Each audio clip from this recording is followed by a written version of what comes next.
There we go.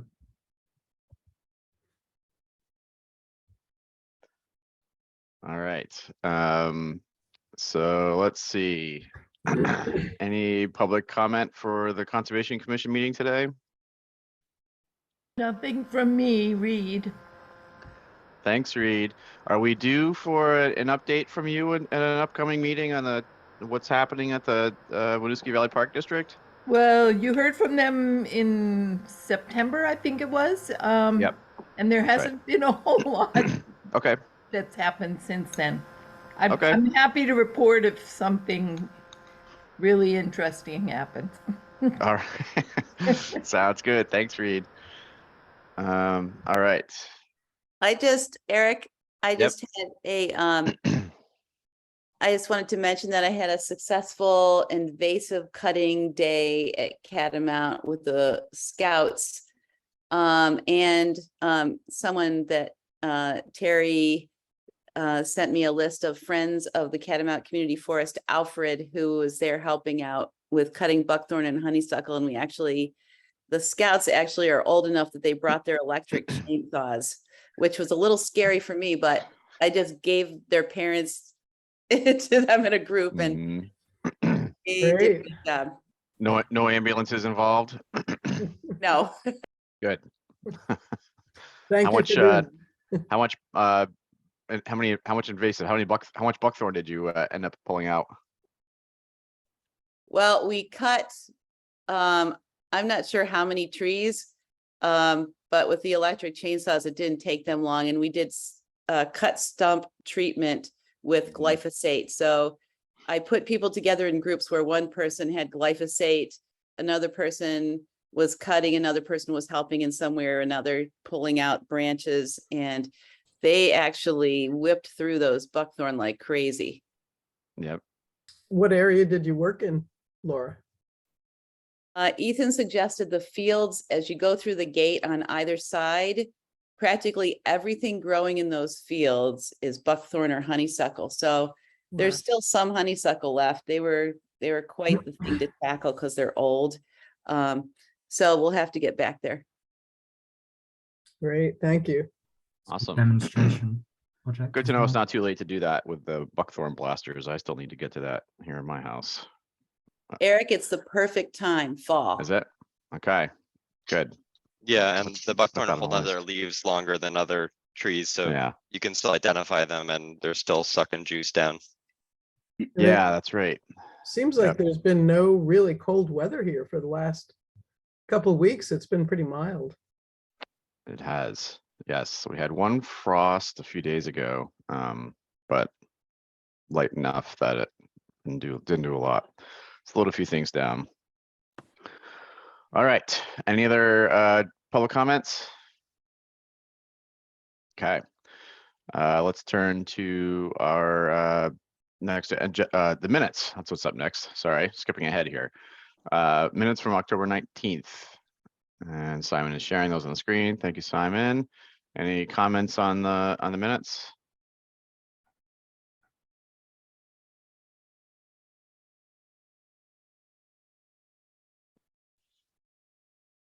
I had one on actually right here on this middle paragraph that's on the screen here. The Laura asked how much of the woodland has to be disturbed, and then Graham stated that upslope O'Leary Burke recommend maintaining. I was wondering if that's supposed to say Graham stated that O'Leary Burke recommends maintaining 10-foot separation upslope from the toe. Is upslope in the wrong spot, or am I just not reading that right? I think it could be changed. Yeah, I agree with you, Eric, just for clarity. I think I understood it when I read it, but now that you mention it, it's awkward. So I was going to suggest just moving it in front of or between the toe. Will do. So is that true just for upslope? Or is it true all the way around the mountain? So I thought the point that Graham was making was that the state doesn't have a requirement for separation upslope of the mound, but O'Leary Burke, like as engineers, recommend 10-foot separation.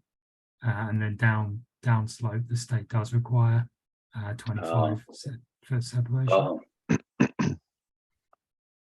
That's why I understood his comment to me.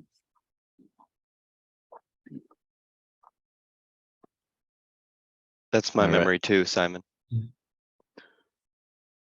Any other comments on the minutes from last time?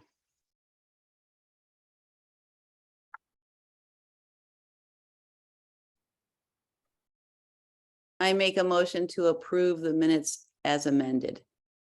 second. Thank you, Laura. Thanks, Gary. Any discussion on the motion? All right, all in favor of the minutes as amended from October 19th, say aye. Aye. Aye. Any opposed? And any abstentions? So I will be abstaining because I was not at the meeting. All right, thanks, Terry. Thanks, everyone. All right, minutes have passed. And next up on the agenda is the pre-app for the McGuire subdivision at 376 Mountain View Road. I see we have Don Welch joining us today. Don, would you like to say hello and introduce the project? Good morning, everyone. We are proposing a 3-unit addition, I guess, to the parcel at on Mountain View. The 3 units will be located in the flat open area, both outside of what you can see on as treed area. We did have a wetlands delineation done. I'm not sure if you have seen that, but it's well outside of both the buffer and the wetlands for the property. Oh, awesome. And we'll use the existing curb cut and driveway, or the driveway into the existing house. And from that, we'll just branch off with a new driveway to the 3 units and any necessary parking for it. The existing house will remain as is, as will the existing shed. Don, if I can just interrupt for a second. Sure. I haven't, on the wetlands delineation, I haven't seen these arrows used before. Is that just indicating that the wetlands head off in that general direction, but the project isn't over there, so they didn't map over that direction? Is that what? I actually don't know. And to be completely honest, I just got back from being away for 2 weeks, and I got this when I was away and was just looking at it too. I can ask. I can find out. Yeah, I mean, I'm just out of curiosity. I wonder if it's a flow direction or something. If Oh, yeah. Maybe. That's what it seemed to me to be, because if you look at the northwest corner, you see the blue arrow pointing to the left. I think that's because the driveway obviously drains opposite directions off of the mound up to the driveway. Yeah, Okay. it is interesting. Huh. It makes sense what you said too, Eric, that it's just, the rest of it is wetland, but it's not related to the project. Yeah, I mean, we've seen these 'Cause- by Arrowwood before, right? And I don't know, maybe not, but anyway, And sorry to interrupt. That was just No my own worries. curiosity, but go ahead, Don. I think that was about it. We had Arrowhead do a preliminary wildlife assessment, and they felt, I don't know if I was just able to open the staff notes, and I don't know if they're qualified, but they said that they didn't think this project would have any impact, relatively speaking, to the wildlife on the property. We plan not to cut or remove any of the treed area and restrict any development to the already cleared area near the existing house. Is this I'm not remembering, we've already looked at this before. Is this across from the church on Mountain View? Somewhat, yeah. Trinity Baptist? If you let me bring up the parcel map, because there's a lot going on Mountain View Road. Right. So maybe it might be helpful to see it in context with everything else. we haven't seen this project before, right? No, We've, this is No. new. yeah, we looked Um, at one, Terry, I think next door or maybe two Hmm. parcels down a month or two ago. And Okay. across the street, I believe too, Eric, the Yes, right. the Trinity, just east of the Trinity, there's that brook or stream that runs there, and then on the far side of it, there was kind of a two-part development that we looked at some there. So this is the application site here. Oh, this sort of long, thin, skinny 1376 Mountain View. This parcel over here is the Michaud development. That got permission for, I think, 14 units earlier in the year. So that might be one you were thinking of. That's like 2 parcels over. And that one has the connection right to the neighborhood that exists there Yeah, as so a that Meadow one- Run. that one will come through and connect down here. Then there's over here is the big Trinity Baptist Church subdivision, so sort of residential, and then part of the church, and then this is like the other parcel that the Trinity Baptist Church owns, which is in the ARZD, where they're trying to do 2 dwelling units now. Okay, thank you. Now I have a better idea. Yeah.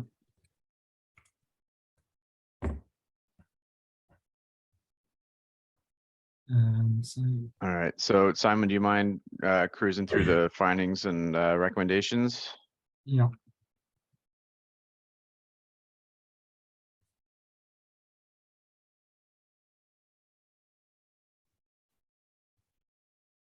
Okay, so I think as Don already mentioned, there's some significant wildlife habitat, core habitat and travel corridors.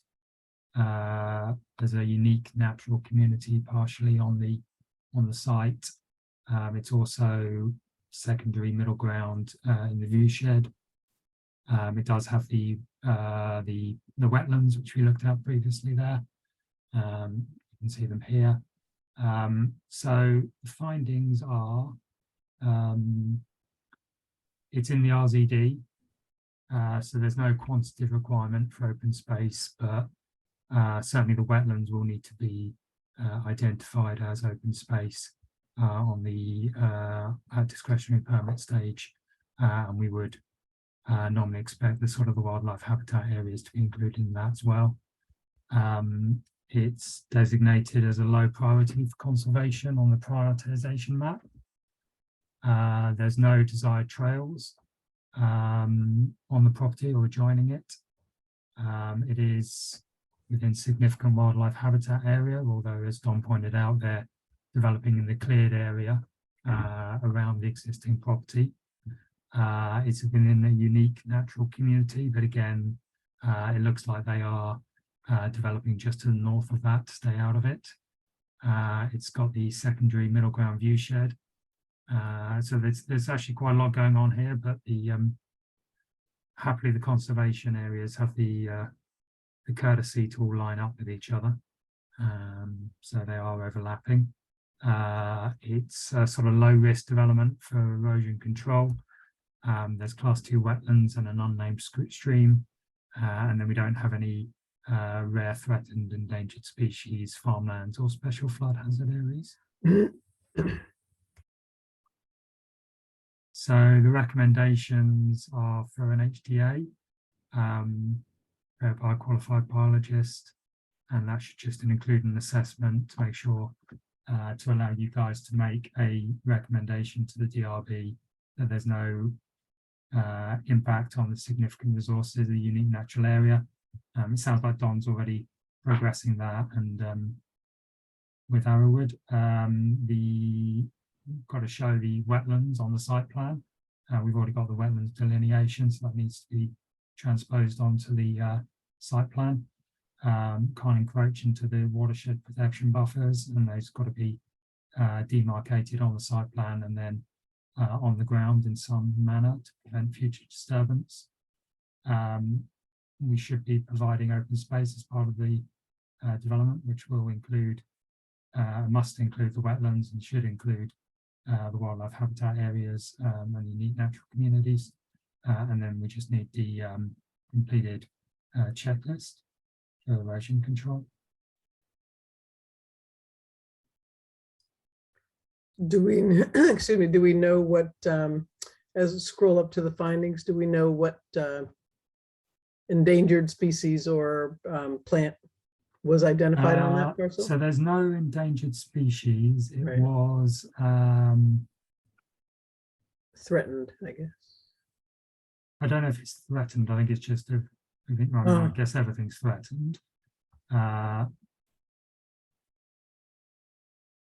So it's the hemlock Yeah, woodland yeah, wetland area that's a unique. yeah. So Okay. it's a significant resources for wildlife habitat and water quality. Okay. And they will not be cutting any trees in that area or. The site plan do makes it shows that they're not. No. And how are they, will we, excuse me, suggest placing boulders to demarcate the wetlands area? They've got to demarcate it on the ground in some way. So I don't know if anyone has any thoughts about the best way of doing that. So I have a question about that, Eric. Sure. Don, I haven't gone back away from, I haven't driven down that driveway before. Have you been to the site? I haven't been in a while, no. I'm just kind of wondering, you know, with most developments these days, meaning like neighborhoods that have been going in, we've been recommending boulders. At times, we've recommended fencing, although there's a little bit more upkeep involved with fencing, and it's a little bit less permanent than a boulder. But I didn't know, you know, this is it might, I didn't know what the character of that woodland edge is, and whether whether you or your clients have discussed what would be most appropriate for demarcating the wetlands. So are the wetlands demarcated only through construction or permanently? Is it to make people aware of the wetlands during construction, or to keep the people away from them? It's permanent, so that after the development, there's not encroachment into the wetland buffer, you know, by way of mowing further out and further out, or clearing shrubs and trees from the edge.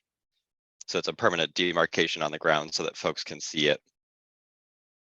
I have not had that conversation with the owner yet, but I would guess that through construction, both through excavation, mostly through excavation, roadwork and stuff, there would be boulders that could be placed along the perimeter of the wetlands. Would you want it at the perimeter of the actual wetlands or the buffer? The buffer. And I don't see a problem with that at all. And I suspect that, if I remember correctly, the forested edge is pretty dense and kind of says this is the edge. Just at that southern edge of the wetlands, I think that the trees would probably do a pretty good job of saying, you know, this is the edge of the wetlands. And I don't see any issue. I don't think the owner would care if we just said, you know, that the trees on the southern edge of the property need to remain. On the northern edge of the wetlands, I don't see an issue with placing rocks or boulders or something other than a fence, I guess, to mark the edge of the wetlands.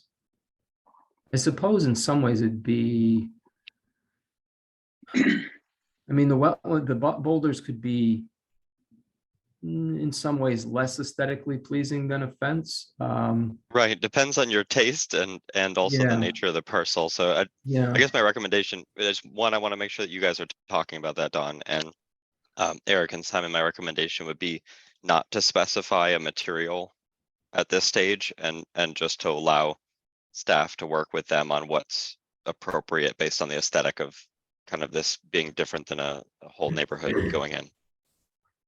But what I'm hearing is that you would like the wetlands to be permanently delineated, so to speak. So Yeah, so- everybody knows that this is where the edge is. So that's a requirement. So you do have to do it. Okay, But the manner in which you do it is to be discussed. So the bylaw says you can do it using planting, fences, or other landscape features like boulders. And I think like the Conservation Commission's experience has been that fences require upkeep and they degrade over time. Boulders are seen as being sort of a more permanent solution. But I think we have had cases where the existing tree line has been fairly strong, and that has been used on occasion. But looking at it, I'll just add regarding the existing tree line that there have been some times where instead of the existing tree line, there has been like some other difference in vegetation and change. And we have been concerned that when that is what demarcates the buffer, that sometimes people like slowly mow into it and like push it back. And I think that's what in like recent years had like led us to specify boulders more and more, because you can't really like mow them back and push the line, right? yeah. And I think also just looking at this preliminary delineation, it looks like maybe the wetland buffer doesn't really perfectly line up with the tree line in any case. right. I've got a related question. So in the northern wetland, the buffer is obviously they mow in the buffer now. So can we request that be delineated too, to potentially improve water quality by delineating that buffer and having no alterations within it? Yeah, as long as it doesn't interfere with their access. I So think that that'll would be fine. potentially an improvement. Yep. Good. Yeah, I've also seen when boulders are used, that in a couple instances, I've seen this where people use the boulders as part of their landscape and set things up on the other side. So yeah, I think it's nice when boulders are part of something else, like, yeah, some kind of garden plantings or something that actually is pleasing that wouldn't be mowed, or a natural setting. And I think too, the word boulder, indicates something huge. I mean, it just has to be something that's not movable. It doesn't have to be a, Rock of Gibraltar. It can be something smaller. And if the wetlands move, and I think in this case, they actually got bigger since the last time this was done or looked at, or different than the state maps. Do you ask that the boulders move too, or the delineation moves too over time, or once it's set, that's it? No, That's more out of curiosity than anything. yeah, so the delineation is triggered when there's something like this that comes to the town that requires a delineation, so that we wouldn't come back in say 10 years and say, okay, you need to redo your delineation, unless the homeowner or landowner was proposing additional development or something that would trigger another review like this one. And the state maps are often much less precise than the actual delineation like this one. Sorry, I lost my internet there, Eric. Did it get across that my recommendation was not to specify a material yet? Yes. But just to Yep. have staff work with them? Yep. All right, thank you. Yep. Hey. All right. Sorry, I lost my place here. I had a couple of comments on the recommendations, just to strengthen up the language a little bit, or not even strengthen, but just to clarify. So Simon, can you flip back to the recommendations? Yeah, sure. Let me just open it in Word. For recommendation 1, the second sentence, we say that the HDA should include an assessment of the impact on the significant resources of the unique natural area. Can we, I guess what I'm asking, do we want them to do that or not? So do we want to say the HDA shall or will or something other than should? Something should's a little ambiguous. Shall is the like, it's gonna happen preferred language, right? Yeah, that's kind of where I was headed. Like we've got shall in the next recommendation number 2. Great, thank you. And then same thing for number 4. Providing open space in 2 non-contiguous areas may be acceptable. So same question, is it acceptable for us to have the open space in 2 non-contiguous areas on this parcel? Well, I guess that's in some ways that's a bit of a leading. Well, like it has to be because they're separated by. Right. By Yeah, existing so dwelling, yeah. so I think in this case, maybe change the may to is Yeah. acceptable.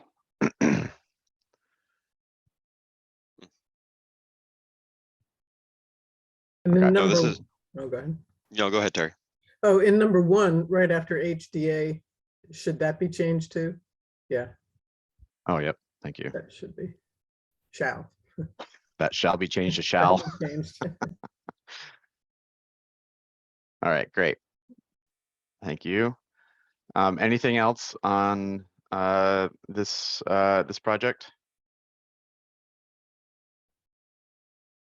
Does anybody else feel like number 3 should specifically instruct to work with staff on the best way to delineate given the nature of the property?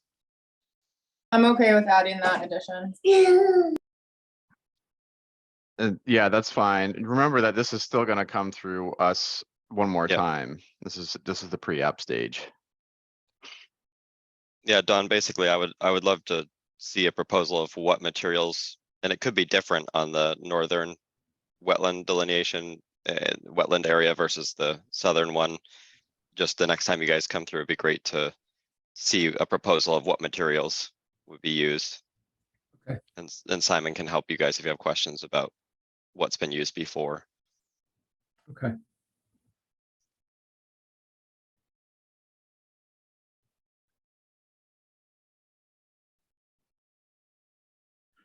All right. If there's no other comments, then can I get a motion to approve as proposed? So moved, Eric.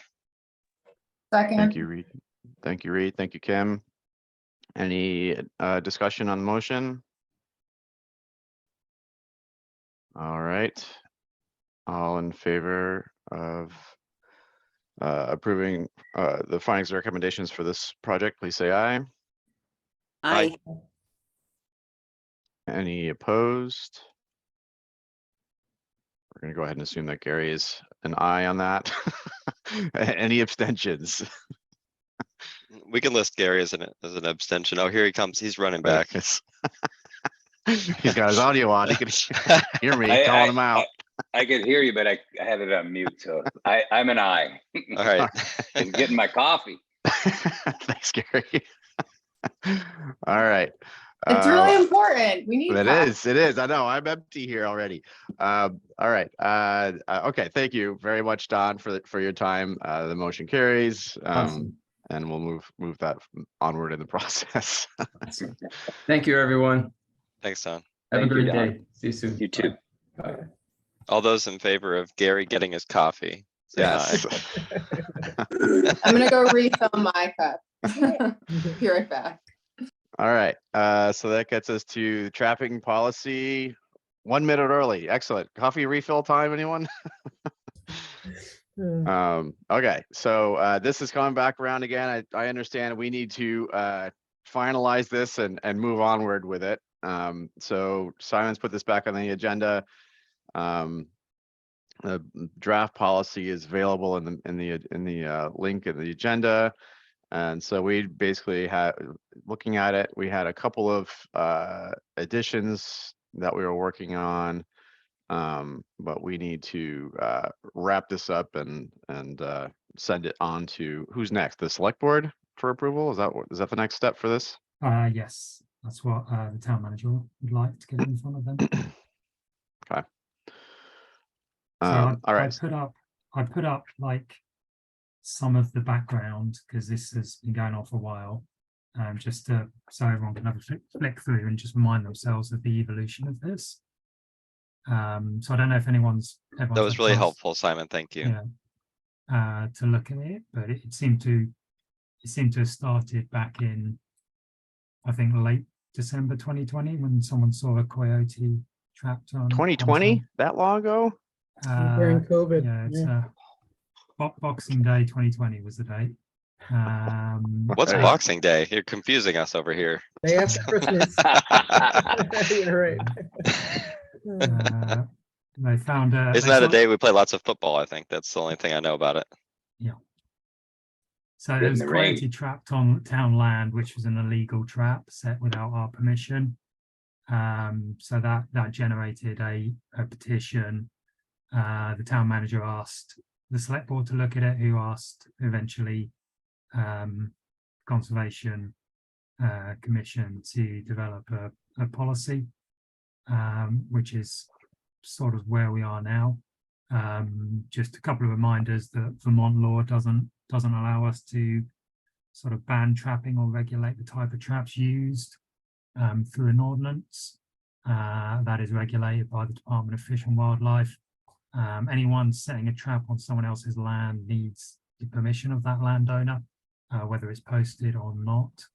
But we can adopt a policy on town-owned land to control trapping. So I think we sort of looked at, well, you and Melinda looked at it, and Melinda developed a policy which is what's on there at the moment. So maybe if I can just bring that up so we can all see it. Just to clarify, Simon, this is a policy to control or to govern how the town decides whether to give permission, as opposed to whether trapping is allowed in general, right? Yeah, it's to govern the town's approach to deciding what to do with requests to trap on their land, but also how, in those cases where we do trap on our land, how we go about that. Okay. So at the moment, we don't have a policy.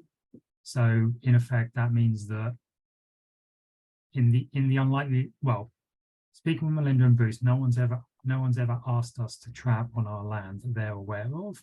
If they did, I suspect, they either speak to me or Bruce or whatever, and we would probably say no, because we would. And so the only people who trap on our land are Public Works.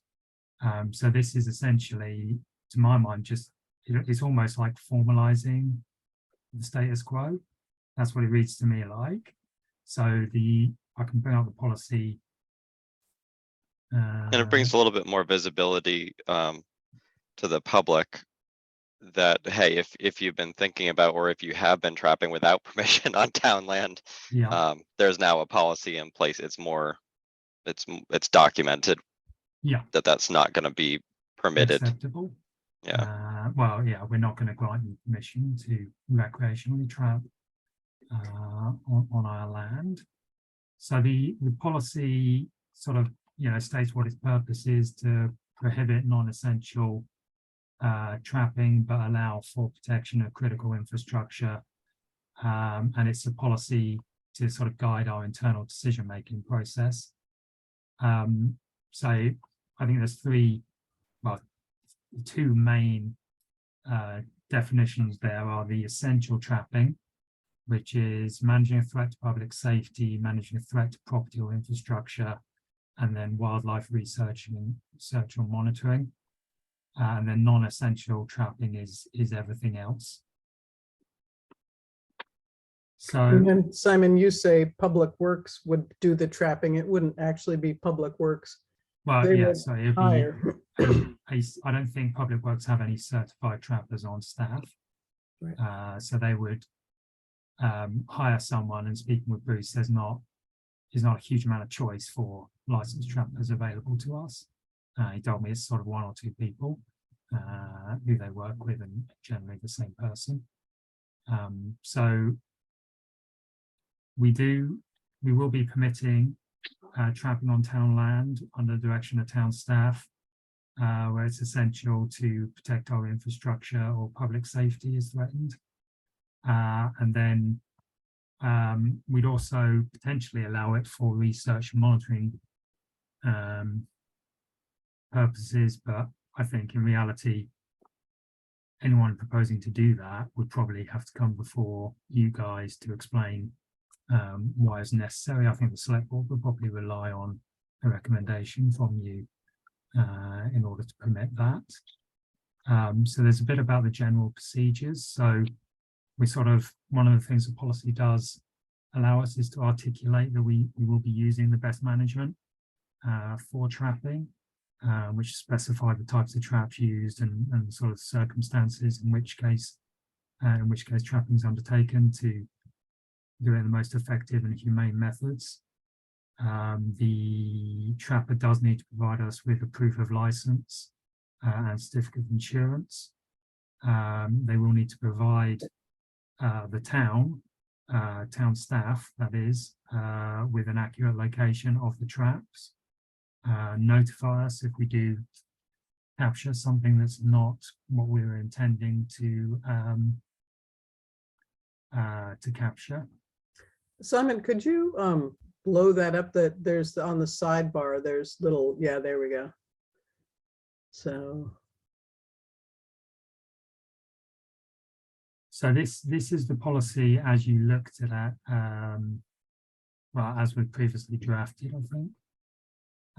So there's a number of comments. It went to Bruce, I think.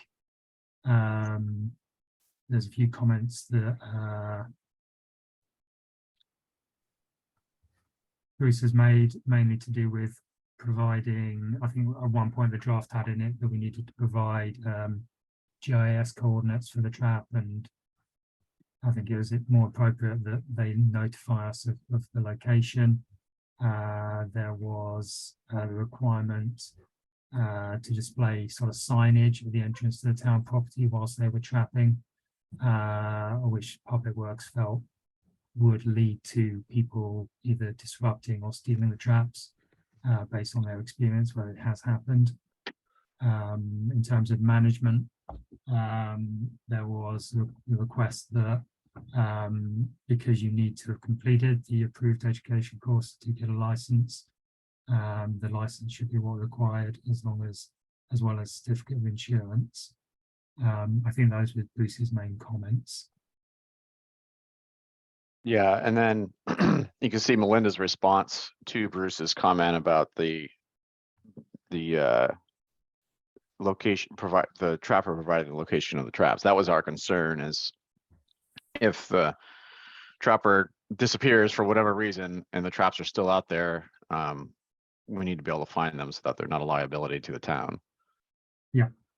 And my thought there was that it shouldn't just be one person, because there was an issue recently where someone was on vacation and that was the person who knew, whatever, but it just was, so there needs to be at least maybe 2 or 3 people that, have a location, like Eric Wells and Simon and, Public Works. Yeah, right. If the conservation planner, Public Works, and the town manager all have on file where the trap is located, then we're covered. Right. Somebody probably will be there, not on vacation. My preference, not to shirk the work, but would be that, Bruce has a deputy, Lisa Schaefer. It would be appropriate to keep it in town, in the Department of Public Works, because that's 2 people there who would know it, and because Lisa's the deputy, they're not going to be on vacation or whatever at the same time. Yeah, whatever makes sense within the town administration. Right. And you would be notified, Simon, if there was that Public Works decided to trap, wouldn't you as a conservation planner be contacted about, the need or you would be So- consulted? Normal, well, it depends on where it is. So speaking with Bruce and Melinda, in their experience, they don't remember us ever trapping in the country parks or the trails. The trapping, we don't do that much of it, but that what we do sort of tends to happen in the right of way with culverts where beavers are building dams, and there was some issue at the Allenbrook that required a bit of trapping as well. So, if beavers were causing problems at, say, Mud Pond Conservation Area, yeah, I would be notified. But I think the way that this is set up here is that It's like a public works issue. well, the way it's set up here is so it's a public works issue in the right of way. If there's beavers at one of our country parks, like the conservation area, we're not, it's not the first thing we do isn't immediately go out and trap. We try and deal with it in other manners first. So we would be involved in that process before we get to the stage of trapping. So that would be the first line of defense, would be the prevention and using beaver bafflers, which they've used in Allenbrook successfully. Yeah. There was an issue at Catamount Community Forest where a beaver had started building a dam, and that off of Woods Trace, and Melinda had contacted Fish and Wildlife to put in a beaver baffler temporary, but the beaver left. So Right. Sometimes they move on because they don't like their accommodation. yeah. So it sounds to me, Eric, as though there's kind of just two remaining comments from Public Works here, one of which has been addressed, which is the location is important and why, and not to be disclosed to the public. And then the other is around certificate of insurance. And it sounds like Bruce is advising us that if they have a valid license, then that means that they've met insurance requirements And certification requirements. and certification. So And there was somewhere there mentioned, and I can't remember where, about not posting it.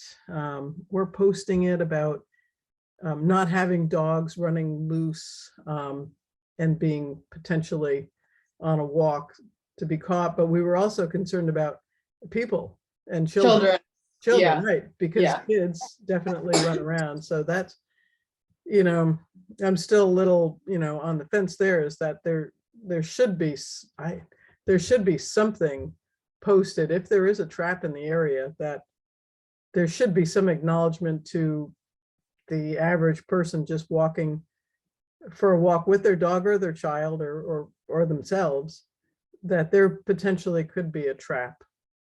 Yeah. Is there I- some way you could, oh, go ahead, Eric, and then I'll. Thanks, Kim. Yeah, I agree. And that makes me wonder, Simon, do you know, has this policy been reviewed by legal counsel for the town? Because that's something that a lawyer should pick up right up on, I would think. To my knowledge, it hasn't. Right, because the town could be liable if it wasn't, Yeah. Posted for the public to know. And I know, all this probably won't happen, but it could. Yeah, So, and that's what lawyers are for. right. All right. But, like, beyond the, right, there's yeah, totally, the lawyer should review it, but also just in the spirit of thinking we really don't want somebody to get hurt, is there a way that we could post at trailheads and not say the location of what's happening, or maybe even that I think trapping that's is what's happening? up here on the screen, Kim, the But I think, paragraph. I know, but I think, I don't know, I think there's some way to make it I don't know if I would read this and really understand. I don't know. So Yeah, all right. Mm. So Gary's got his hand up. Is your Yeah, I had a question about the first sentence in the second paragraph of this. And I think I understand it, but I think a few more words may clarify it. If I'm correct, it might read, the policy shall guide the internal decision-making process of the town of Williston for trapping on town-owned land, but shall not have regulatory authority over citizens of the town and private land. Is that what is correct interpretation of what that sentence says? Yes, I would think so. So I think we should have something like that in there so it's clear, because to me, it's not that clear.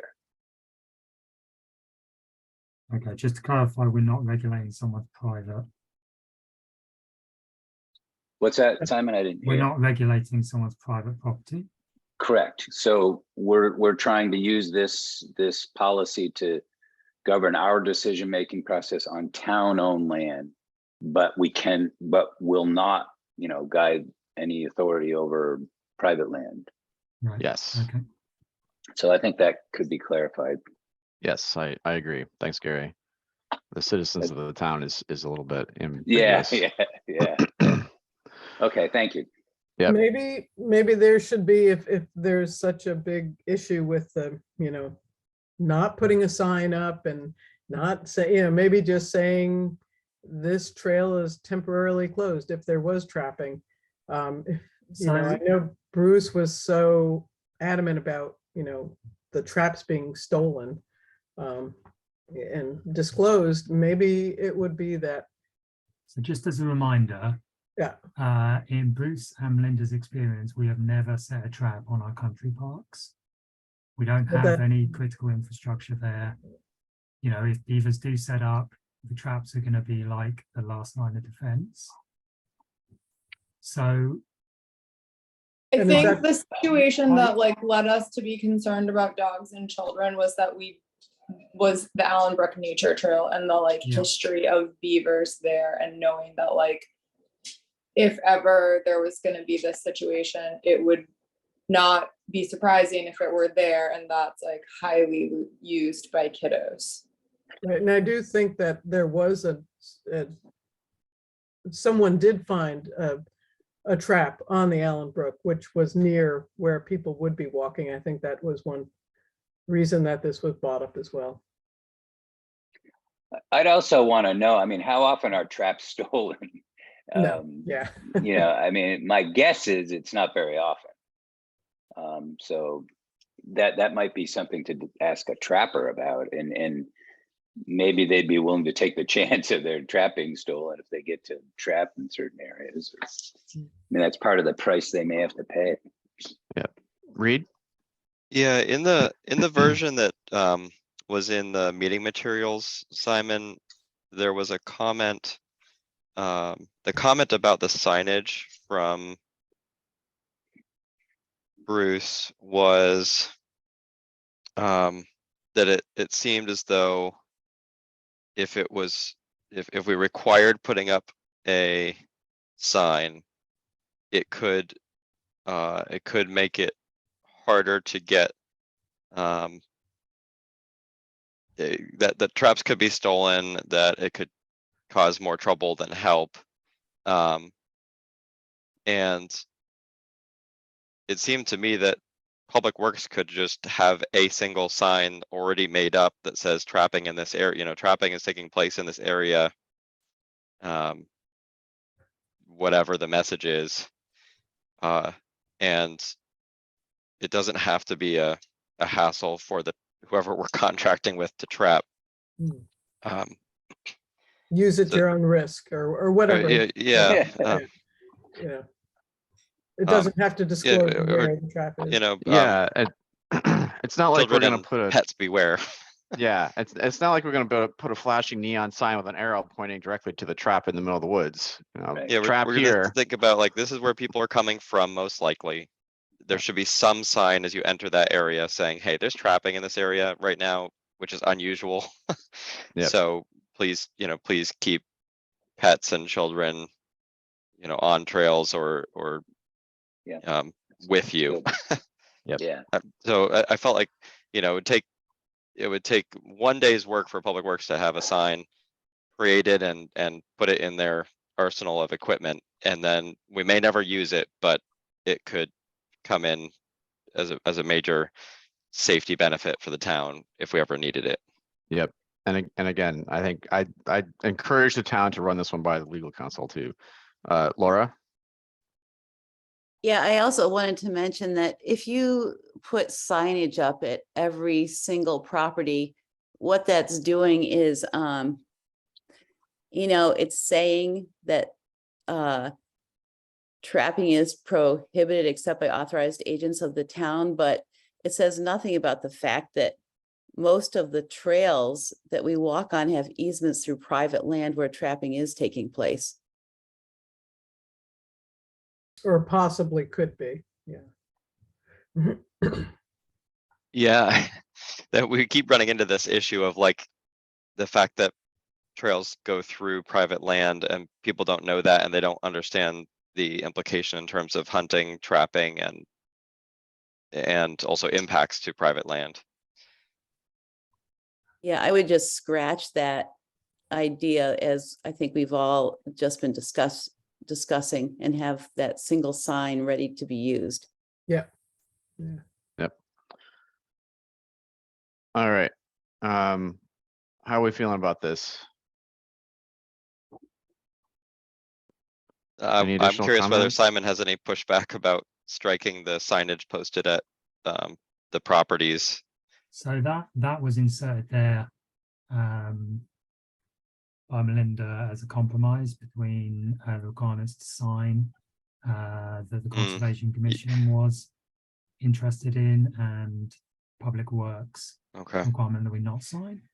Yeah, So it if seems to it's me that not- it doesn't really address the safety issue, and it potentially is misleading, as Laura mentioned, because there's also private land that those trails cross at times. It doesn't seem to me like it achieves anything for us, and it also might just bring more attention to people thinking that there's regular trapping taking place by the town, when in reality it's very, very, very rare. Right, I think that last sentence, walking off established trail dogs and corridors and dogs to roam off leash, has the potential to be incendiary. So I know that might have been kind of like a compromise, but I agree with you, Laura. I think it causes more problems and it doesn't solve the safety issue.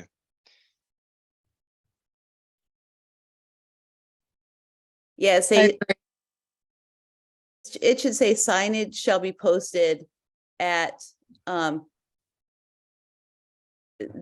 access point where traps are currently in use, and then whatever the sign would say.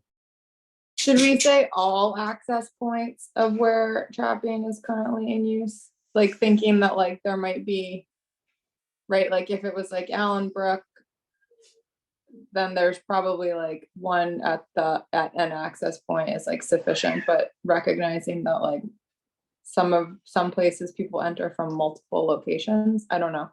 I'm trying to think Oh, through yeah. like, No, I think- trapping. Yeah, definitely. There should be signage at each access point, for sure, into whatever area the traffic is going to happen. Unfortunately, I need to log off for a few minutes. I've got a tree company here that's going to help remove some limbs hanging over my house before they land on it. So Reed is going to volunteer to take over as chair until I can get back online. So I was hoping we could wrap this up before I had to do that. Yeah. But I guess not. So let's see if we can summarize the comments so far. So Simon, striking this signage permanently posted at entrance points, and we'd like to have a statement that when trapping is taking place, all entry points, all access points for that area should be signed that there's an active trap. Or like wildlife management in progress, please stay on the trail, or something like, do you know what I mean? Wildlife management that poses a risk to human and dog health is in progress, please stay on trails only, or like something like that in big red flashy letters. And thinking about the Allen Brook, just so this doesn't get blown up, it wouldn't have to be on every, I mean, it should, the signage could be in that area where the Yeah. trapping is happening. It And- doesn't have to be like for 3 miles on the entire Allen Brook trail. Is that, I'm not really familiar with the Allen Brook Trail, and I think it has multiple access points. Yeah, it has at Yeah. least 4 that I'm aware of to the Allen Brook Trail. Right. Um, I think just before and after, an area, maximum 2 signs to say, coming and going, this area is, under, wildlife management practices, and please stay. I don't know that people are gonna understand what wildlife management practices Yeah, is. I think I it should know. say, Trapping. trapping, wildlife management practices, including trapping or, Yeah. or use or something. I think Yeah, you that- have to let people know that what the risk is, that Right. they should stick to trails. I agree, Reed. And Terry, I do think all access points, and part of the reason why is because it's also, since Bruce is worried about his traps being stolen, if you put it before and after where the trap is, it's probably more, it will be located more easily. And so if you just say in the area at all access points, I think that, and then you don't have to think about it. They can just put those signs up. Yes, and that's true. And in all reality, it really shouldn't take, if there was, if a beaver baffler, was not successful, and that's our first line of defense, a trap probably would only be in place for a few days. It's not like it would be there for days on end, weeks on end, but. So that would be a maximum of 4 signs, right? Well, and should, Bruce was concerned about trappers, that taking GPS coordinates and having to put up signs and stuff might be a lot, and a trapper might be like, I don't really want to take that job. Right. Because it's going to be more work to set up all the other stuff than it is just to do my job of trapping. So should it say that, town staff will post at the access points? Or Public Works or whoever, yeah, someone from the town, yeah. I think. Does that that's seem probably- reasonable, Simon? In terms of logistics, if So this can we ever were just- to come up? Can we just get, so we're talking like signage shall be posted all entrances to public land where trapping is being undertaken to notify public there is wildlife management, including trapping in progress, and please to stay on trails. So that's where you guys are heading. Yeah, Yeah. your language there is Yeah.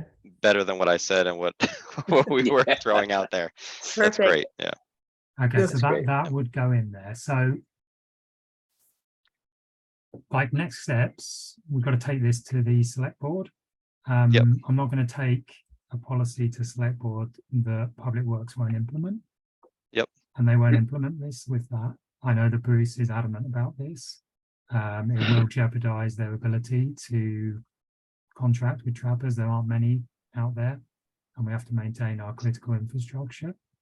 So in that respect, like, what do you guys want to do? Do Well- you want to make a motion to recommend that this be adopted with that?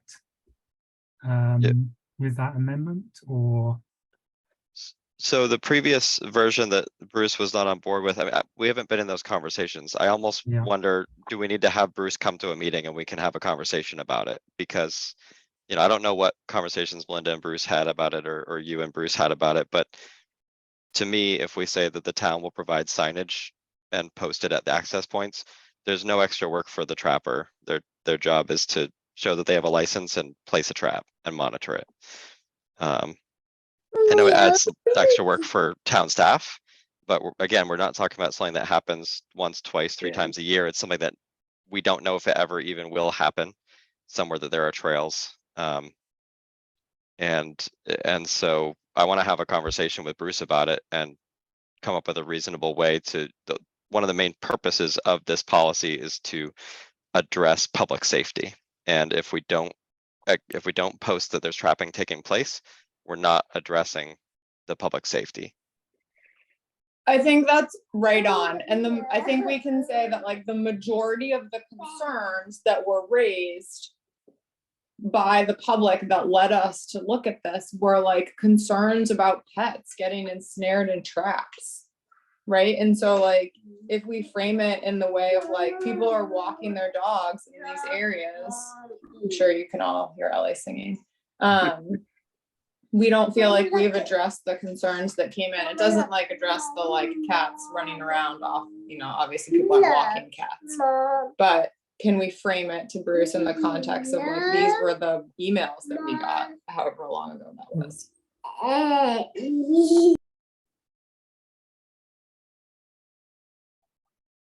Yeah, and I suppose if Bruce really objects like crazy, on the rare occasion that this happens, we could just close the trails. Right. I I think think it's better to do that than not put any signage.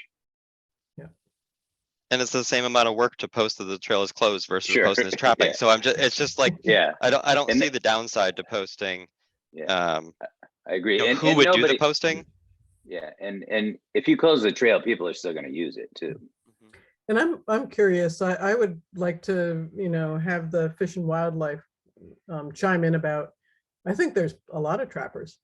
I think there's, oh, you're muted, Gary. I'm sorry, I think that's a really good comment, Terry. I think maybe we should have them in to comment on, you know, how often is stealing traps a problem? Is it going to prevent us from getting anybody to trap? I mean, I hate to diss Bruce and say he doesn't know what he's talking about, but it'd be nice to know that, other than just off the top of his head, Bruce says it happens. And things change over the years, so that could be, yeah.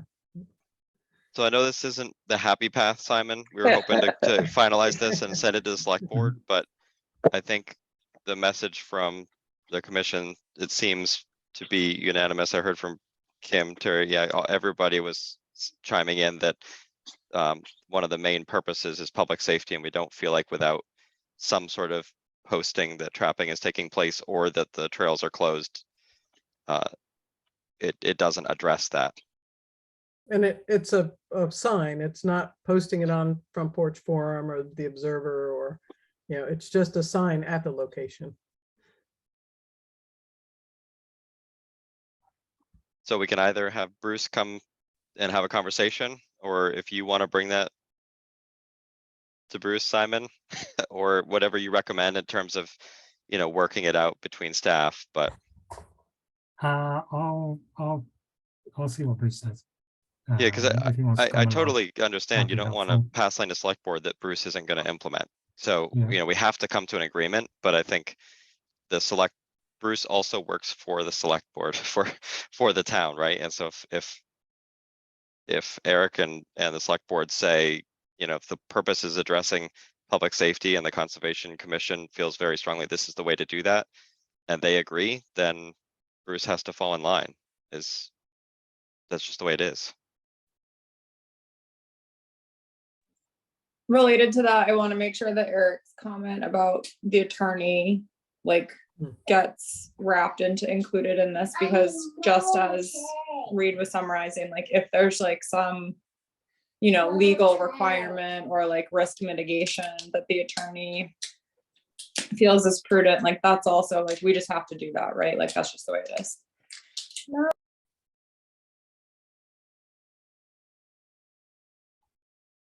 So it sounds like the two takeaways are run this by Bruce, and we want legal counsel's opinion on whether it makes a difference in terms of risk to the town on posting that trapping is taking place or not.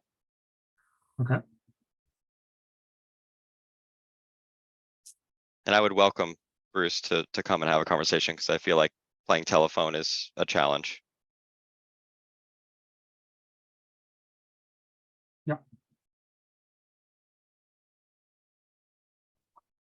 Okay, so we'll look at that and we will review this again in 2 weeks' time. And I'm sorry for not getting it off the agenda list, Simon. That's all right. I think like historically, things that are like come back and one and done are few and far between. That doesn't set up, represent us as having a good track record, but maybe that's true. We like to be methodical Yeah. and thorough.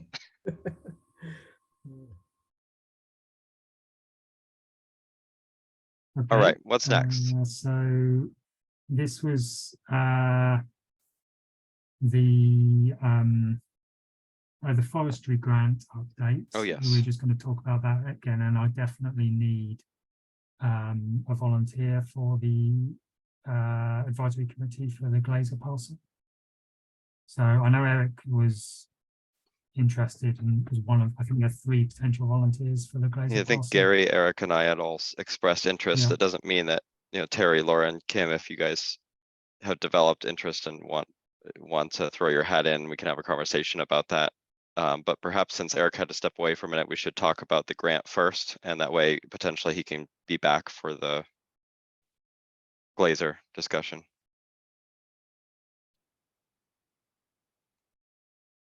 I know you Yeah. met with Chapin, Simon.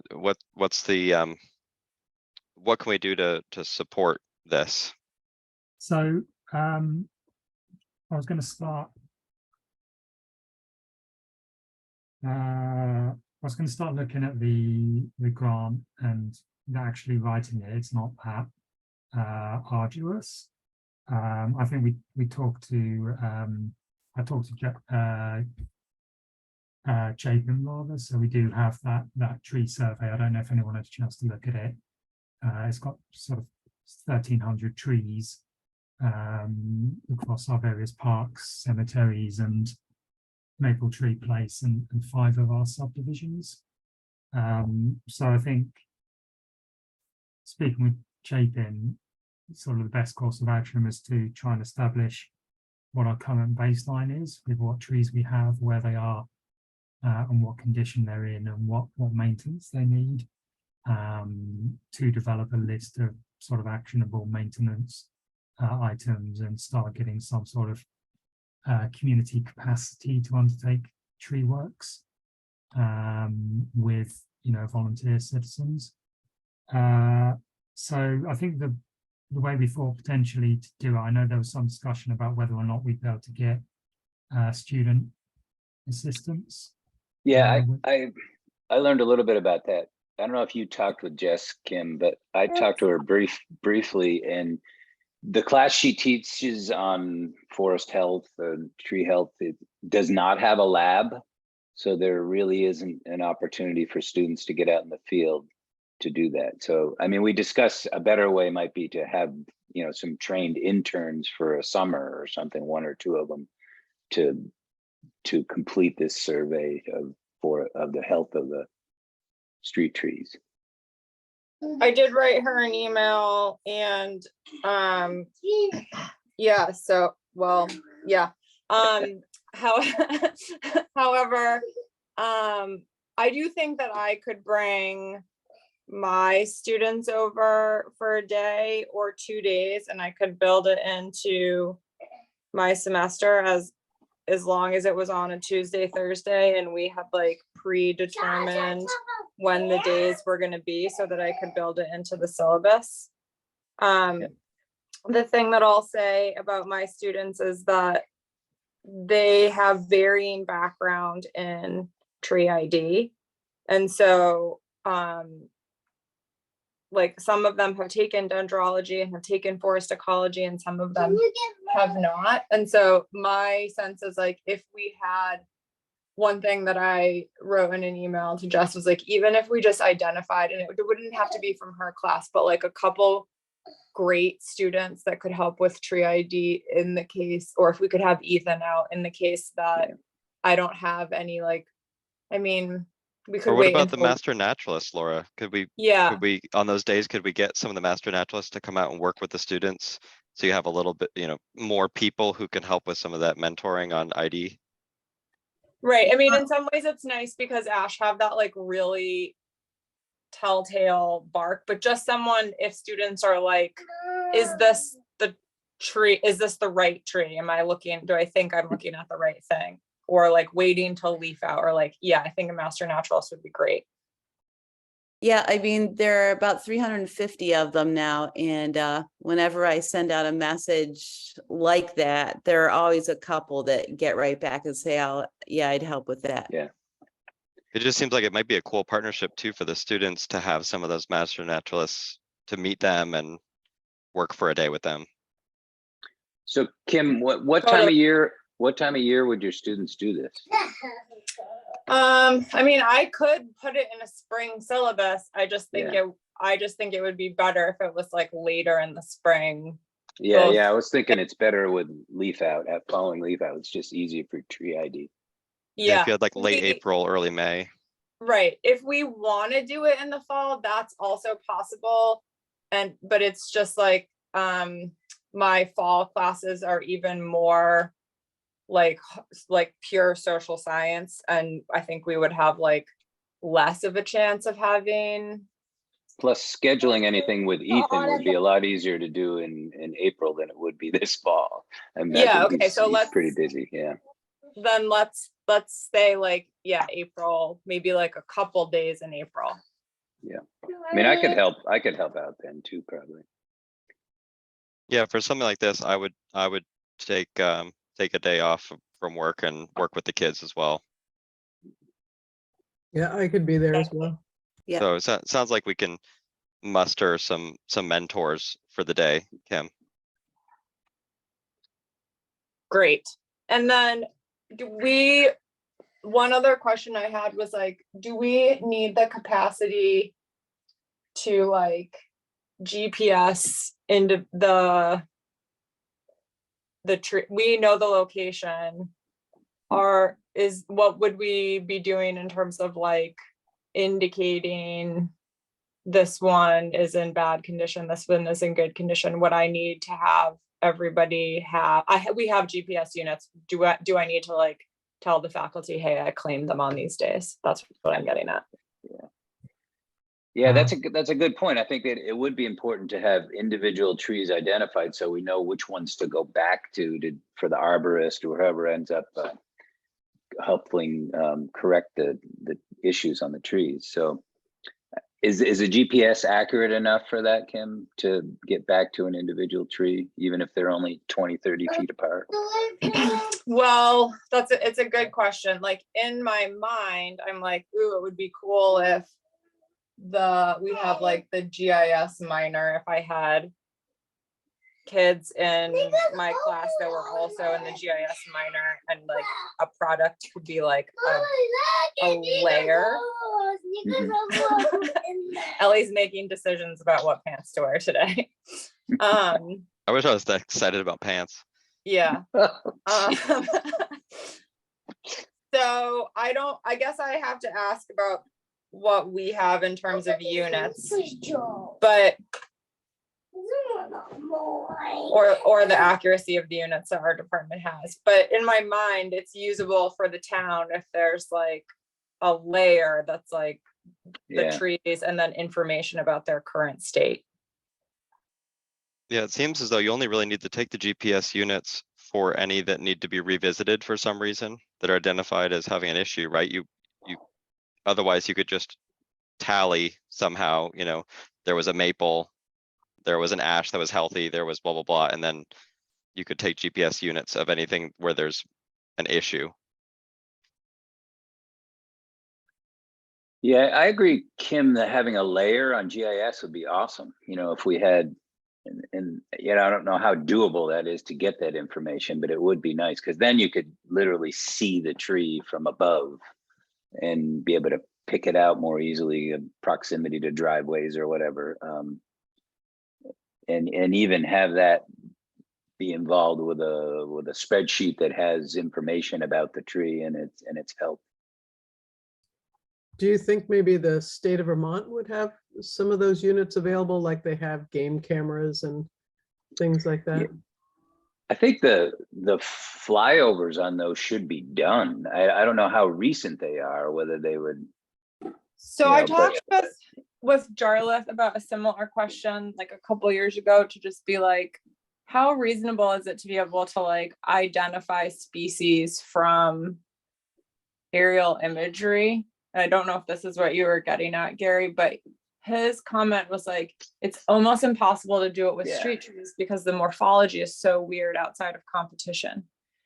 Yeah, I wasn't referring to identify them. I was just referring to map the location so that when we get health information about that tree, we know which tree to go back to. And you know, with a GIS layer, you could say, you know, this is tree 1, 2, 3, 4. You know, we could Right. label the tree position and then have an associated spreadsheet with that unique tree number that would have Yeah. health. Yeah, that's exactly what I was thinking. Like that might be a nice product. And so maybe the next step is just for me to ask my department, like, how accurate are our units and how many do we have? And When was the image collected too? yeah. So maybe it's almost like a two-step process. This fall, if that could all be, you know, if we could identify or get the information from GIS, and then in spring we go in and assess the trees. Yeah, okay. Let me write some emails about that and see. And then we're actually gonna do spring registration is like next week for us. So I'll actually know pretty shortly, like who's in my spring class and what, you know, like what, if their major is if they're all super social sciencey majors, then that's a totally different scenario than if like the whole class is ecology and GIS minors, you know what I mean? So I'll have like a better sense also of like how sophisticated their knowledge of like mapping and tree ideas. So Simon, do you have an idea of how you're going to write this in terms of, I mean, I could see there being 2 interns next summer, one being the GIS oriented person and one, you know, and that would work together with somebody that could work with tree health. To end up by the end of the summer, we'd have this location of trees and health of all the trees, if that's doable. Is that kind of what you were thinking of what would go into this proposal? I think that would be the ideal, to have both the baseline and the condition of the trees comprehensively. So the baseline would have the GIS coordinates building off what we had in 2005. And then it would have like a list of recommendations. Whether that's feasible in terms of capacity is something I think we need to discuss. I mean, like we were just mentioning there, do all our students have the ability to ID trees accurately? If there's questions about that, do they have, if there's question about that, do they have the ability to assess the condition of the tree? I mean, I can look at a tree and go, well, that one looks like it's in trouble, but I've got no. Yeah, that would be something that we'd have to work through. I think that's doable. The other piece to it that I just thought of too is we need to talk to Bruce and find out which ones he's going to be cutting down between now and, because we don't want to bother doing assessments on trees that Bruce is about to cut down a couple hundred of them next summer or something. I don't know what the plans are for that, of the ash. Yeah, Bruce does keep a spreadsheet about what has been removed and what's being replanted. I think we're something like 2/3 of the way through removals and halfway through replanting. Oh, yeah. Good. So he could probably also tell us what areas is he going to go to next and where. Good. Yeah. Sounds like a plan, I guess. So it seems like the one answer we do have today, welcome back, Eric, and I can hand back off to you for the next agenda item, but it seems like what we do have today, Simon, is Kim is a thumbs up for being involved with her class. Exactly what skill sets and what work, there's a little bit more to come, right, Kim? Yeah, and definitely the other thing I can definitely tell you is that like the days are Tuesday, Thursday. I don't know if that's like I don't think Yeah. anybody have a reason that that's a challenge or an issue. Okay, so we have a potential student volunteer match in terms of time to go toward the grant proposal, and Kim's gonna keep working on defining what their contribution would look like. And what other questions or gaps do you have in the grant proposal, Simon? So I think something I was thinking about was whether it seems like this is something that's more important than just this grant proposal to the commission. You know, everyone's quite excited about this. So I think maybe I can get in contact with the people running this program and see if they'd be able to offer any advice about the best way to go about getting a tree survey started up. You know, this feels like this is something that we want to do regardless of whether we're successful with the grant. Yeah, I'm seeing a nod from Laura. I So- think another, like in that conversation, one of the things that I think we were just talking about is like, what is the best format, right? Is it a GIS layer that corresponds to a spreadsheet? So maybe one question for Elise or someone else at Urban and Community Forestry is like,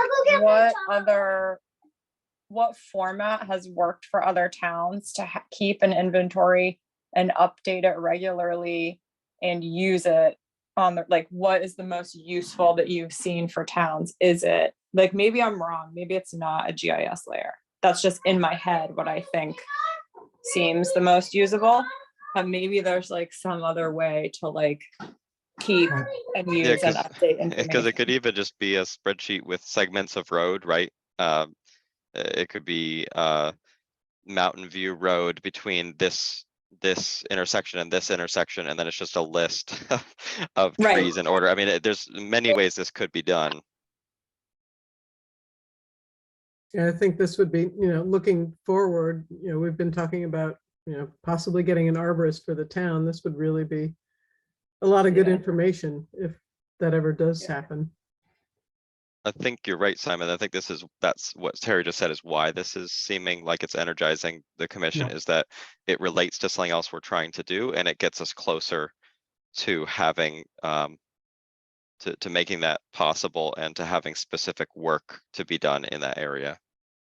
The former tree arborist for Burlington, I spoke with him, you know, a few months ago, and I can't remember his name. He was a knowledge of full of information and very eager to share a lot of information he's had for the past.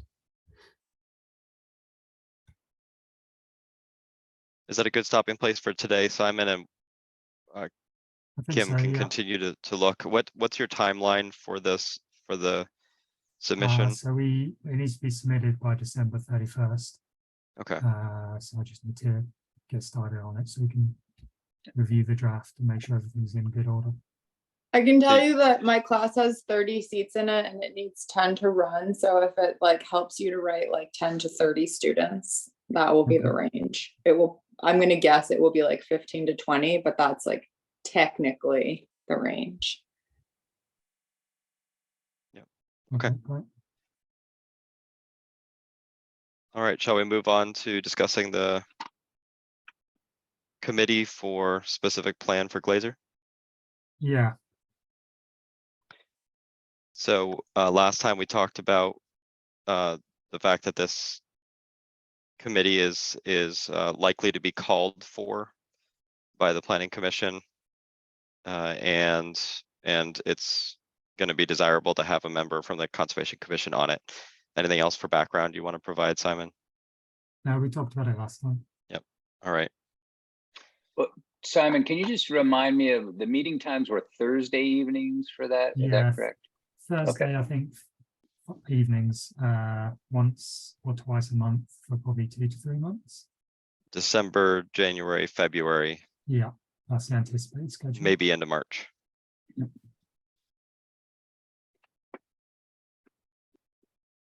I know that I went back and had a conversation with my family about Thursday night commitments because I wasn't sure what night it was going to be. That is the least good night for me. So while I am interested, and if we didn't have another volunteer, I would step up and do it, and we would make it work. I'd like to consider myself a backup if somebody else has Thursday nights available and is also interested. Also, my father, Chapin, is interested from the Planning Commission, but we wouldn't both volunteer. So he's waiting to find out whether I volunteer from Conservation Commission. And so, right, I missed the last meeting, so it's Eric and Gary that are, and you that showed interest. Yeah, I mean, I can do it. Eric, I don't know whether you strongly want to do it or what. I happy to participate if no one else is able to. Gary, if you're willing and able to do it, that'd be great. Thank you. Yeah, I'm happy to. So Simon, you'll keep me informed about, information and timing and all that stuff, correct? Yeah, I think you will be on the list.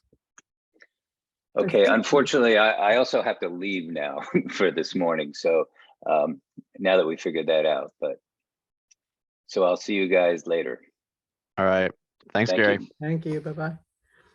So just to kind of catch up on the Glacier property specific plan, I've read a little bit about it, but this is the beginning of deciding whether this is a public good. And that's why it's going for this specific plan. And there'll be public meetings for the next 3 months on every Thursday. And that will also include the public. Yes. Yeah, So basically, even go ahead, Simon. So even if you're not the Conservation Commission volunteer, you can still tune in and see what's going on. I think this might have a lot of participation because 3 years ago when Matt took over as, what's his position now? The Zoning administrator. zoning administration, he put that notice in the front porch forum about, 500 houses being, proposed, and it was for the Glacier property, and there was a lot of public comment along with 70 pages of comments from the public. So I think this will be well attended. I know I've been Should getting be. questions about it just in public. People, hey, what's going on with that? Or, I heard about it, read about it in Front Porch Forum. So Now, if Same. My neighbors ask me all the time because like several of them take riding lessons at Windswept Farm, and it's just like I think constantly floating around in people's consciousness. All right. So we'll have lots of opportunities to talk about that project. We have a couple new guests that just joined us for our 8:30 agro-tourism discussion. Lisa and Hans, thank you very much for logging in. And I'm going to turn it over to you. So what I said I'd do is just give them a little bit of background on where we are in Williston. That's okay with people? Sounds good. Thanks, Simon.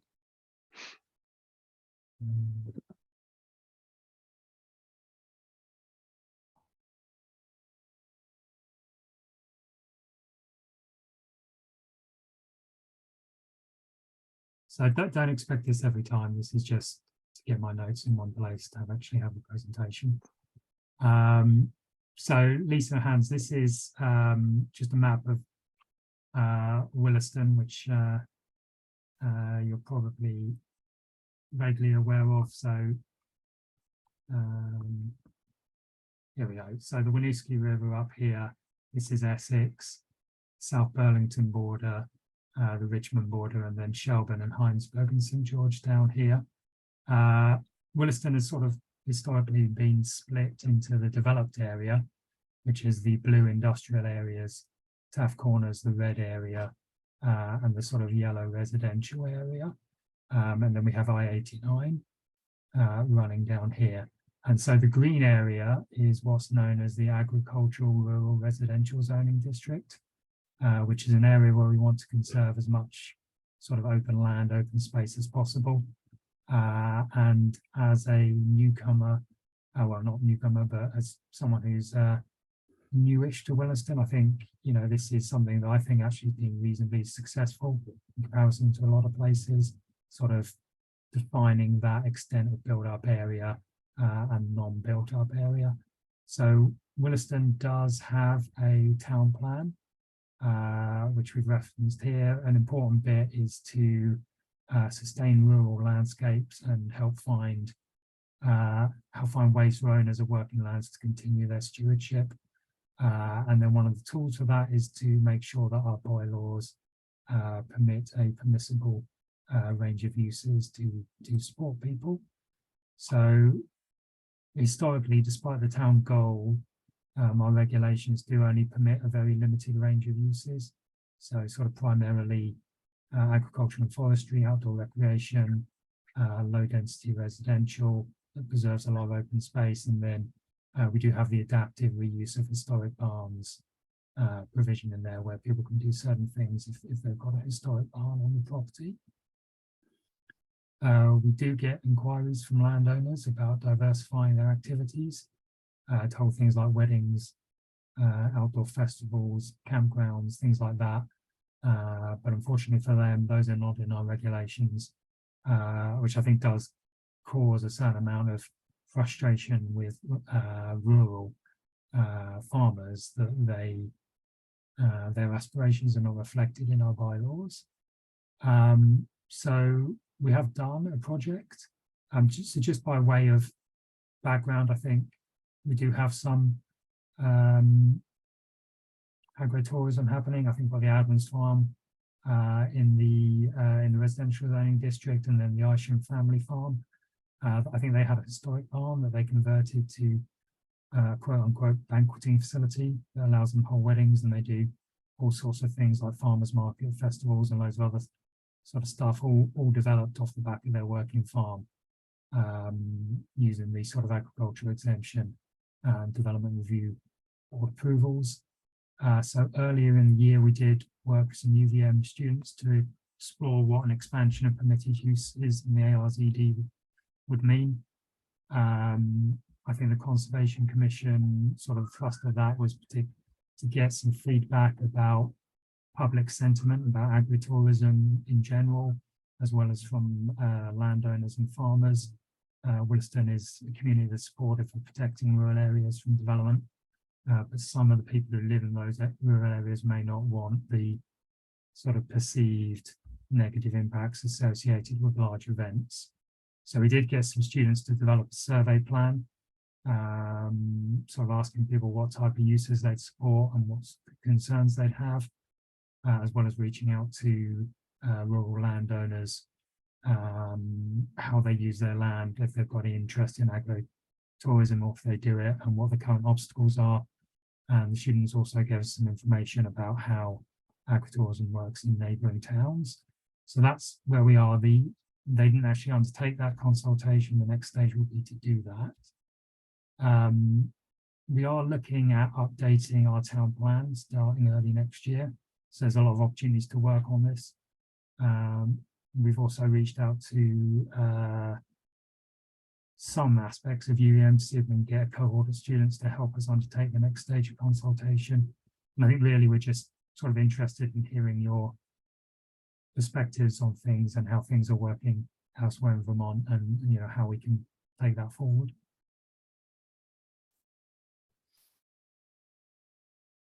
So I don't know if everyone feels that's an accurate summary of where we are. Yeah, I think so. Thanks, Simon, for putting that presentation together. I think that captured it pretty well. And Simon, can I ask a question? Just follow up on that. This is Hans. Good to see you all. And there was right at the end, you were talking about the UVM students and that survey, which was formed. When I talked to you on the phone, in terms of next steps looking ahead, is there anything you can say to just in this discussion about that survey, what's happening with it, what your hopes are? So a specific sort of near-term goal. I think you had mentioned something about that on the phone, but I may be confused. So I think the near-term goal would be to find out if there's community support for a much broader range of sort of almost accessory on-farm business uses. You know, are we going to go to a lot of work to find negative pushback from the community about having these uses in the area? You know, what sort of uses do people think would be appropriate, but also to marry that up with what rural landowners and farmers think would be viable for them, and how, you know, how we can change things to help them, and just see if there's, you know, a meeting of minds or potential meeting of minds in that aspect. You know, we do, you know, keeping farmers on their land is one of the best ways of conserving that land. And, you know, having a discussion with people about the trade-offs that involves, I think, is a really important step. You know, it's not, you know, this land is not preserved as it is forever. Do you understand that if we want to keep people farming, it means that some of these things are going to have to happen, and is that something you support? Or would you, you know, maybe people are happy that we have low density residential on those places. You know, we need to get that feedback, I think.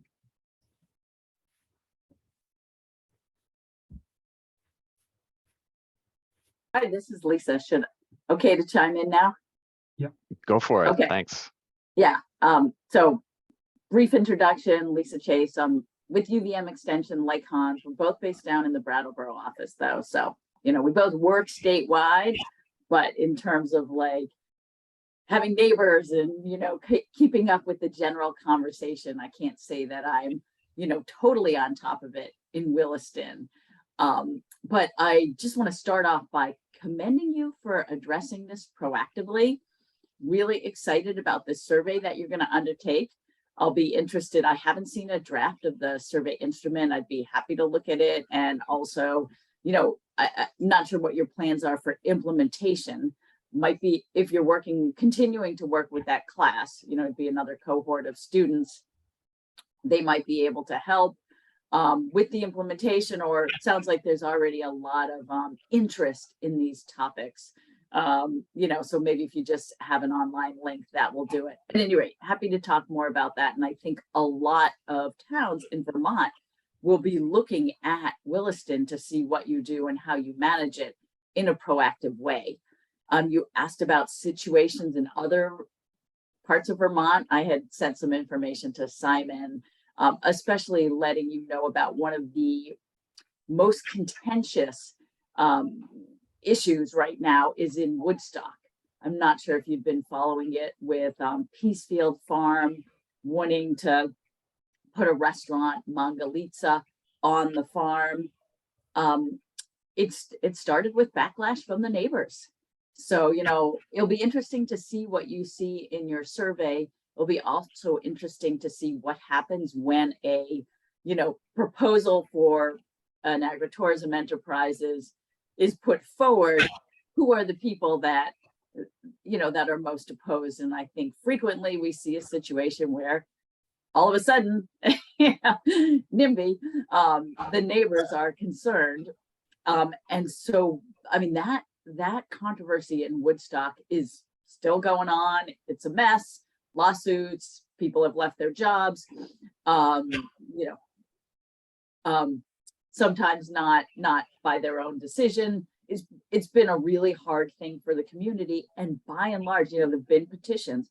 By and large, the town of the citizens of the town of Woodstock are for allowing this restaurant. And there's a, you know, sort of some influential neighbors that are against it. And then of course there's Act 250, the Natural Resources Board, and politicians and people, you know, digging their heels in. And then it just gets I'm sure you see it in every town. I don't know about the specifics in Williston, but then it becomes this personality conflict and like power struggles. And, you know, it's not even about the thing that it started being about. So I'll stop there to say, you know, happy to join you in this conversation. We don't necessarily have the answers here at UVM Extension, but we can certainly, you know, share what's going on in other states and learn as you go through this together. Yeah, thanks, Lisa. That's background about Woodstock is helpful. I hadn't heard about that. Yeah, and that's you know, that's what we're looking for from, you know, anything that you and Hans and others at UVM Extension can offer is you know, what, just some context for what other communities have gone through in this conversation and directions that they've landed or places they've landed and how they've gotten there and what pitfalls should we be looking for. And certainly you know, looking to the neighbors in that particular part of town is on our minds as well, as you know, make sure that they're on board as much as possible for whatever I don't know, policy seems like a strong word, but whatever direction we end up heading for that area. While acknowledging that, yes, the farmers in that area, the landowners in that area are important to keeping that sense of place that we have for the south side of 89 and here in Williston. Lisa, I'm curious to know if you've heard from folks around the state, Woodstock or otherwise, whether or not these moves towards agritourism are a means for farmers to hold on to land that maybe otherwise would get converted to development. Like, have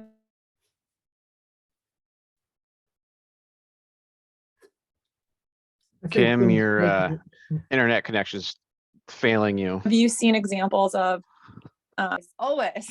I think, hopefully you got my point. Yes, I believe the question is, you know, how important are these agritourism enterprises for farm viability, for staying in business?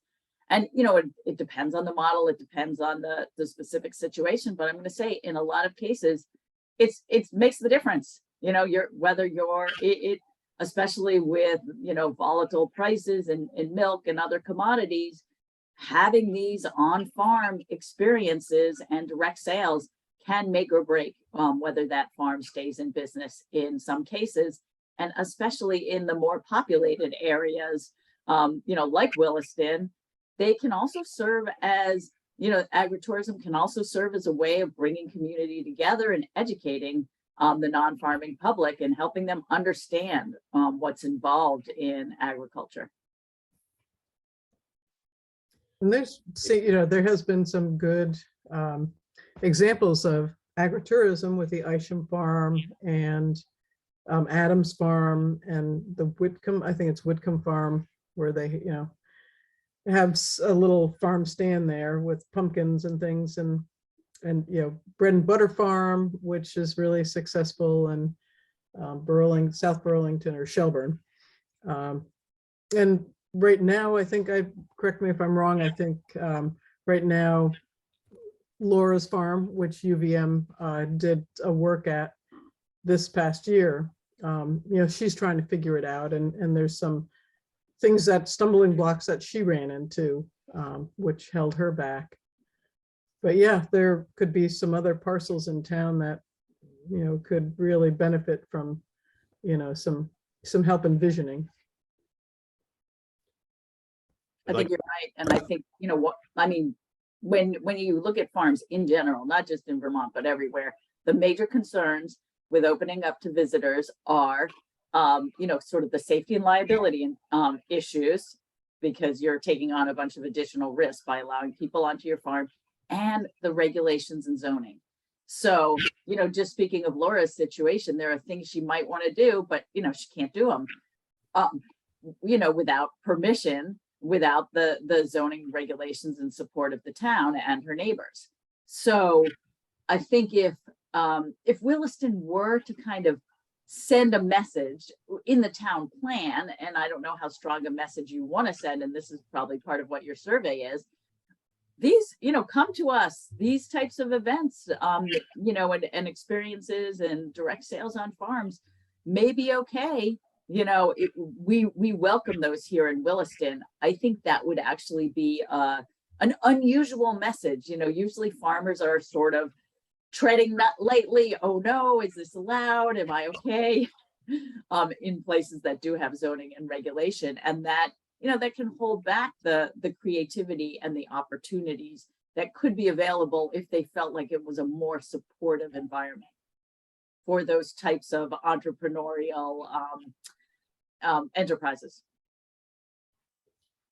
I think one of the things I want to know in our survey is if people who are opposed to this expansion, like if folks in town or neighbors who are opposed to this expansion see it as a choice between what is the farm is currently versus what the farm wants to be, or if they see it a choice between what the farm wants to be and development. Like I'm curious to know if people who are in opposition are aware of the risk of failing farms getting converted to something else. I don't know how to ask those questions, but I think it's important for us to understand if people who are in opposition understand like the full holistic picture and are making their decisions about oppositions fully informed. Does that make sense? I hope my internet let me say that clearly. Yep.